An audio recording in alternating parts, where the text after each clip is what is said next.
Welcome back to Restore Thrive. Dr. Patrick here. Today we're going to talk about tight hamstrings. Do you or somebody that you know have either acutely tight hamstrings, meaning you just did a bunch of deadlifts yesterday and now your hamstrings are on fire, or do you have chronically tight hamstrings, meaning your hamstrings are tight all the time and you stretch and you stretch and you stretch and nothing actually helps that? Well, we got some things that you can work on either way, whether you have that acute tightness or chronic tightness.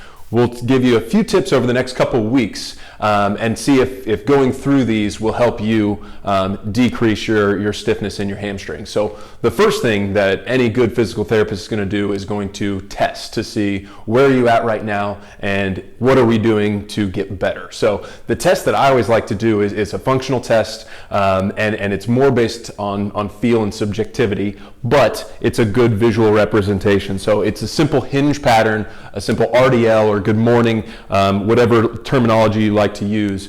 You're going to put your hands on your hips to start. You're going to make sure that your feet are below your hips and a little bit of bend in the knees. Now, pay attention. I don't want your knees to slide forward. I don't want your knees to lock out.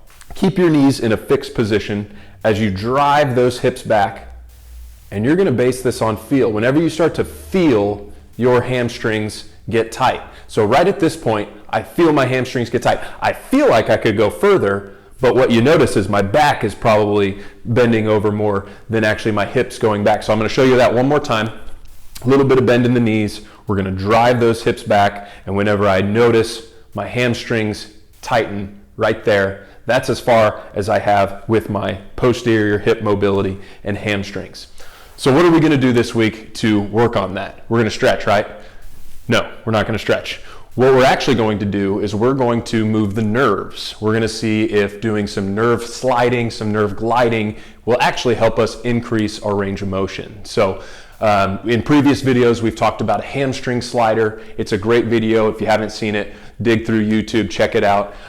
This one's going to be similar, but slightly different. This one, we're going to work on sliding the nerve throughout the leg. So all you need to do is find a place that you can lay down. I've got this handy table set up here. If you don't have a table with you, the floor works just fine for this. So I'm going to lay down on my back, and I'm just going to make sure that I'm in a good neutral spine position. So my head's flat on the table, I'm rested here, everything's relaxed, nothing should be tense. I'm going to do this on my left leg first because it's closest to you guys. So I'm just going to keep my leg in a fixed position, trying to be at about a 90-degree angle. The most important thing is there is no tension. So I'm not feeling any hamstring stretch, I'm not feeling any tightness in my glute, in my back, or my calf.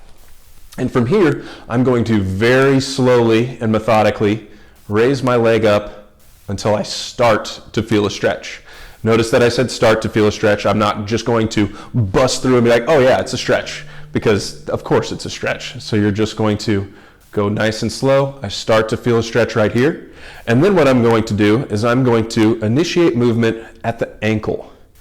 And what this does is this just pulls the nerve through my calf, through my hamstring, through my glute, all the way up to my spinal cord, just gently slides it within the sheath that's underneath or in between those muscles.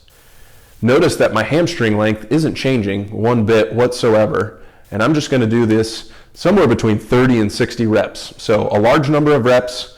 I shouldn't feel any pain. I shouldn't feel anything other than maybe my anterior and posterior ankle muscles working, really. That's the only thing that I should feel while I'm doing this.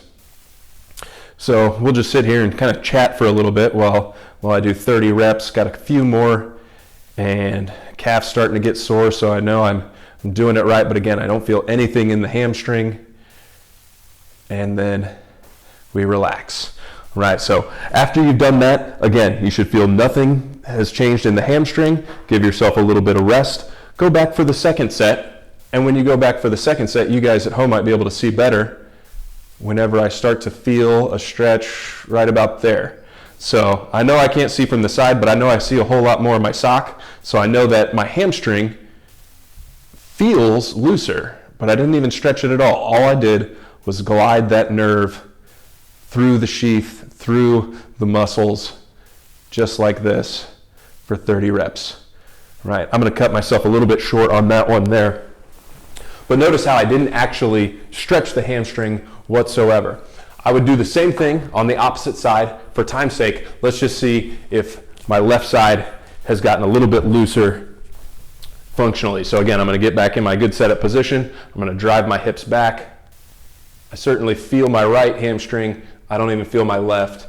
You guys at home might be able to tell me if I've gone further or not. But I want you to give this one a try at home. Let me know what you think. See if you can get your hamstrings to feel a little bit less tight, whether you did deadlifts yesterday or if they're tight all the time without even stretching them. Try this sciatic nerve, hamstring slider, whatever you want to call it. All you're moving is the ankle. Give it a try. Let us know what you think. If you have questions, comment below. We'll respond back to you, or email us at info@restorethrive.com. Check us out at restorethrive.com. Let us know what you think. Yeah, stretch those hamstrings out, or don't stretch them out.